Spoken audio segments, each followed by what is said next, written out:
มาเพิ่นว่าได้น้องไก่สูงคนเดียวแล้วโทรให้ไปกดสูงแต่เอฟมัน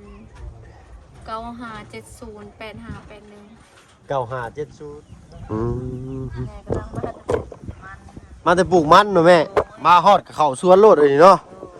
ปาดมีผักงามๆเขียวสะอุ่มอยู่บ้านนี่น้องหัวเนาะเพิ่นว่าย่านต้นบักแตงเพิ่นบ่ใหญ่พี่น้อยเนาะเที่ยวแต่เอามาปลูกมันขึ้นบ้านนี่นั่นย่องขาลงก็บ่ได้พี่น้อยเนาะที่แซมแรมอยู่โอ้ยผักเราคือมางามแต่ละบัดเป็นหมากก็กินให้แน่โอ้ยเนาะแล้วยันนั่นทีมงานบ่ได้กินพี่น้อยเนาะโอ้ยอยากกินน้ำอยู่ดอกแม่เนาะแม่ก็อยากกินให้แน่เดียวให้ดูกินเพื่อกับบ่แซ่บนะแม่เนาะเกือบกับบ่ใส่บ่มีเกือบบ่เด่นนี่หรือได้ไดฮักมันบ่คักคือถอดรองเท้าเนาะพันกับรีบหน่อยเนาะชวนนั่นก็มักแตงให้ดูกินนี่แหละก็ชวนนั่นก็เต็มมืออยู่โดยลูกใช้หาเยงชื่อมาให้คือว่าสีขาวคือว่าย้อมสีชมบัดนี่บ่แม่นบ่ขี้บุญหลายพี่น้อยเนาะโอ้ยเนาะคือกันนั่นแหละโดยมีอันผักกาดบ่นี่แม่นผักกาดผักชีโดยทั้งตุ้แม่เฮ็ดไปช่างกินมื้อนี่ตำให้ลูกเราจันให้ตำเก็บตำอาเตียวโดยมีแนวอยู่ได้หาครับมันมีแนวมีแนวให้ตำมีแนวได้ทางนุ่งพี่น้อยเนาะอ้าวมื้อนี้พี่น้อยเนาะ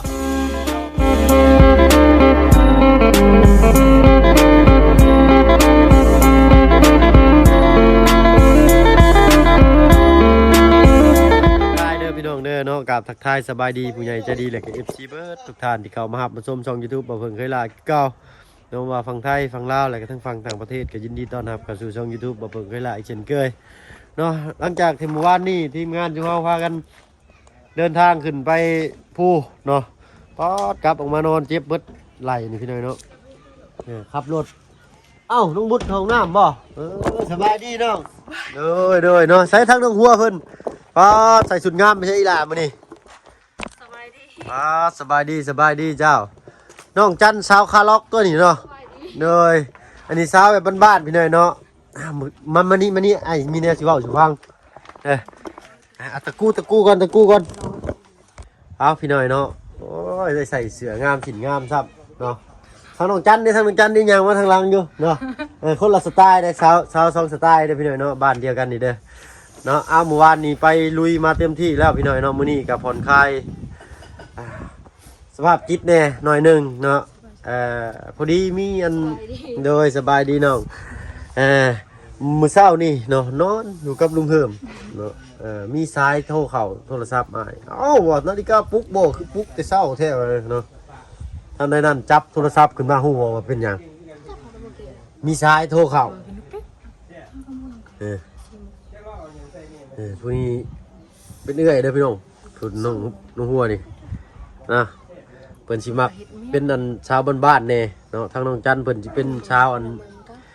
วแบบว่าชาวคาล็อกนะเนาะงั้นนี่ว่าเข้าใจแล้วก็ดีเนาะว่าสิอันนั้นไปเฮ็ดสมโนครัวมื้อนี้เจ้าสิไปเวียกเฮ็ดสมโนครัวพร้อมเอาซะอาสิพาถามเด้อซั่นเด้อเนาะเอาพอดีอันดังว่าดีดูพี่หน่อยเนาะยันว่าน้องคนบ่ได้ยินเสียงบ่ดังกับคนนอนนี่เด้อพี่หน่อยเนาะมื้อเช้านี้มีสายโทรเข้าเนาะอ้ายฮับเนาะโอ้ยบ่เพิ่งเพิ่นว่าเนาะอันถ้าง่ายได้เบิ่งคลิปเพิ่นว่าเนาะโอ้เพิ่นจะดีแฮงเลยพี่หน่อยเนาะมีผู้บ่าวทางบ้านเฮาผู้แหละเนาะทางเมืองชนพี่หน่อยเนาะทางเมืองชลบุรีเนาะทางเขาว่าลงไปนี่ลัดไปทางเจรมองนี่ก็ได้เนาะออกเมืองชนบ่เพิ่งก็บ่เคยไปเทื่อพี่หน่อยเนาะไปบ่ฮอดจักเทื่อเมืองชนนี่จะเป็นอะไรก็เป็นชนเผ่าไปกับสิเจ้านี่แหละเนาะสิเจ้าเว้านี่เราก็เข้าใจได้เพิ่นเว้าว่าเมียเพิ่นเสียเอาสิเท่าความก่อนพี่หน่อยเนาะทางเฮานี่บ่ได้มาหาเนื้อคู่หรือใดเนาะกะทางอ้ายเพิ่นบอกว่าสนใจน้องหัวซื่อๆเนาะโทรมาหาบอกเพิ่นบอกแต่ว่าเพิ่นสนใจเนาะเพิ่นก็สิลงมักลงฮักนั่นแหละแต่ว่าเฮาก็บ่ได้หาคู่หาครองกันเด้อก็บ่เว้าสิเจ้าฟังซื่อเด้อเนาะแล้วน้องหัวเพิ่นสิรู้สึกในใดนะเนาะก็คนฮักก็ดีกว่าคนสร้างนี่เนาะเนาะ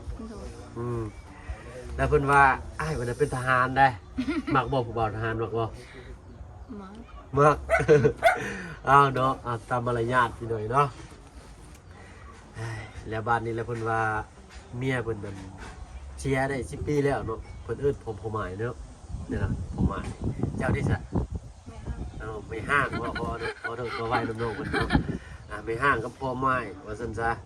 เนาะเขาบ่ได้ถามอ้ายเพิ่นดอกว่าอายุจักปีเนาะแต่ว่าอ้ายเพิ่นว่ามันเป็นทหารอยู่เมืองชลบุรีเนาะเป็นเผ่าพาชิโตะบ่ฉันง่อยๆอยู่เอาแล้วเพิ่นว่า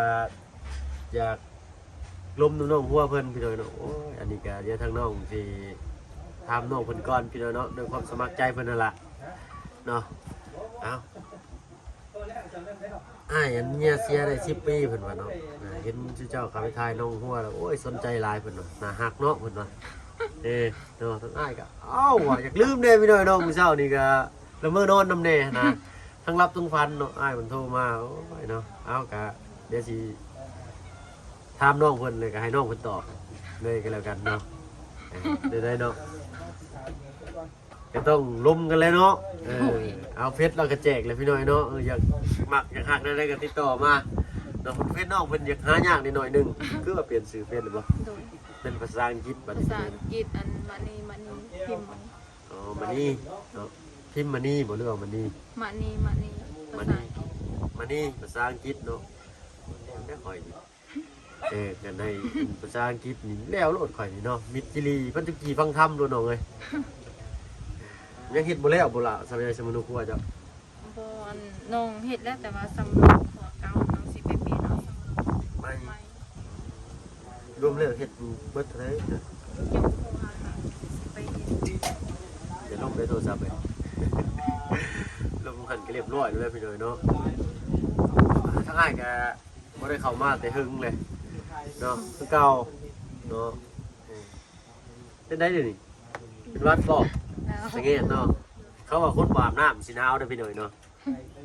เห็นเนาะโอ้ยเนาะเรียนอะไรมาเนี่ยเนาะข่อยบอกไปซื่อๆเด้อพี่หน่อยเนาะข่อยก็หนาวคือกันนะพออาบน้ำแล้วมันก็บ่ได้ค่อยหนาวปาน อา นั้ บ น น้ำแล้วก็บ่ได้หนาวเนาะสิไปจักคนล่ะไปสิโปนนั่นไปเบิ่งสมุนครัวน่ะ 2 คนกับอ้าย กับอ้ายพาไปเนาะหนาวซ้ำขี่รถก็ใส่เสื้อแขนยาวแขนยาวใส่ถุงหมอกถุงมือยังบ่ได้ขี่รถจักรมามื้อนี้หนาวบวยเนาะใส่เสื้อหนาสำได้ก็ตามพี่น้อยเนาะแถมเสื้อก็บ่ได้ซักมีแต่กี่ฝุ่น ก็เลยบ่ได้ใส่เนาะมันเย็นแหละใส่ถุงมือก็ลมอัดมือนี่ปวดเบิดในมือนี่กินง้อสุเจ้าได้เนาะลงใบบาดแดดบ่มีเลยเมื่อวานนี่มีมื้อนี้แดดแต่ก็บ่ถือว่าอุ่นนะ สิหอดยามหนาว โอ้มันจิเลยได้น้องเอ้ย เอาเดือน2มันก็ยังไง จะต้องหนาวบ่ หนาว อันนี้ก็เริ่มบ่ เวียดเขากินหยังเขาคนเวียดอันเขากินเขากินหยังกิน กินจีนบ่ตัวจีน แห้งหนาว โอ้ยังสิหนาวกว่านี้อยู่บ่ใช่คิดว่ามันสิเช้าหนาวเลยเดี๋ยวนี้ เดือน2นี่เวียดเขากิน ตัวจีนเจ้านี่มีจัดบ่ ตายแล้วมันคือยัง แล้วยังขนมตัวจัน เดือน2ก็ยังหนาว ถึง3ก็ยังหนาว เดือน4ก็ได้แต่เดือน4ได้เท่า มื้อนี้10มื้อเว้นเนี่ยเมื่อวานนี่พี่น้อยเนาะตอนกลางเว้นน่ะ20องศาเนาะกลับมาตอนกลางคืนนั่น15องศาอะไรก็ลดลงมา14มื้อแรกนี่คาดว่าสิฮอด13องศาพุ่นแหละเนาะโอ้มื้อแรกต้องขอผมเพิ่มเลยพี่น้อยเนาะบ่ไหวเลยหนาวสังเกตหลาย แรงนี่หนาวแห้ง แม่ใครอยู่แต่เฮาฮู้เพิ่นมีน้ำอุ่นไปอาบอยู่พี่น้อยเนาะอาบน้ำอุ่นก็สำหรับบ่ได้อาบน้ำอุ่นพี่น้อยเนาะอาบน้ำอุ่นอยู่ก็หนาวเด้แต่ถ้าทางต่างประเทศนี่เพิ่นว่า-2องศานี่หรือว่า2องศานี่ก็ยังว่าธรรมดาได้เพิ่นเนาะคือว่าแล้วเพิ่นเคยอยู่เนาะบ้านเฮามันเป็นเขตเมืองร้อนแน่เนาะอากาศ19นี่ก็ว่าหนาวเลยเด้พี่น้องเนาะเย็นเลยแต่ว่าเฮาอยู่ในสภาพแบบว่า19องศาตลอดเฮาก็ชินนะร่างกายเฮาอยู่ในความร้อนมันถึงความหนาวมันก็เย็น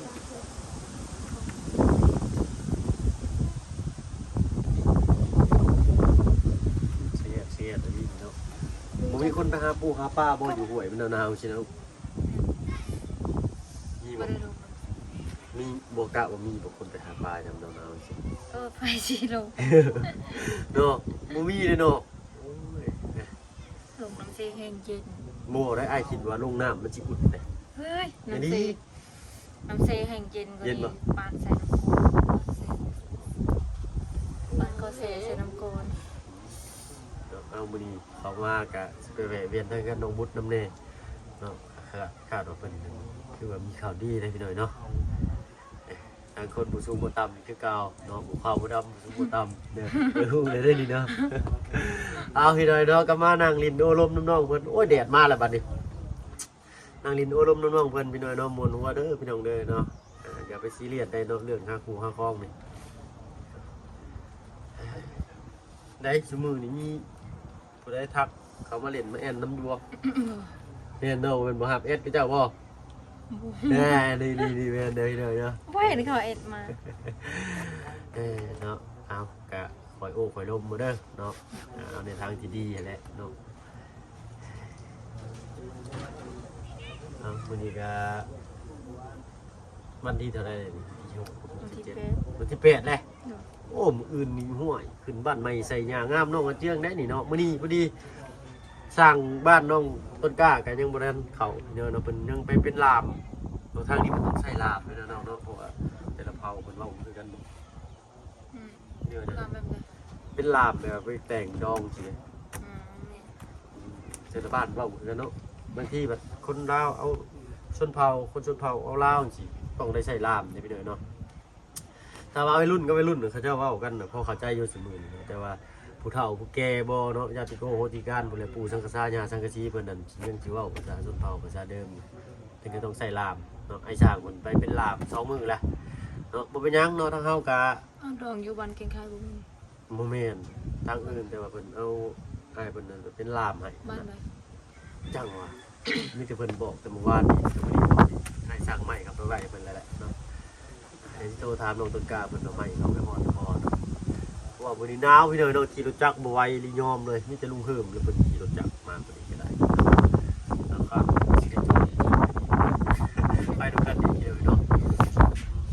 เอาเนาะ แล้วก็ด้านน้ำเทียมนี่จากมากบ่ก็สิได้งามกว่าเก่าได้ มาม ากกว่าบ่ แต่ว่าน้องมาออกน้องออกเลย ก็บอกได้จะมีคนตีอยู่ บนคนตี ตาลุงเพิ่นฝากไว้แต่เฮิงเลยพี่หน่อยเนาะ อ๋ออะไรจ้ะอะไรจันทร์เทพเอากันไหม โอ้ก็ได้มันจังนั่นเองรัดเสื้อผ้ากันตากไว้ทั้งนี้ก็ได้เด้อน้องเด้อเอามันแห้งเก็บได้หั่นแบบว่ามันทางผ่านนี่เด้อันนี้ก็แนะนำเติมอีกหน่อยนึงเนาะในบ้านเพิ่นบ่เป็นหยังดอกพี่หน่อยเนาะ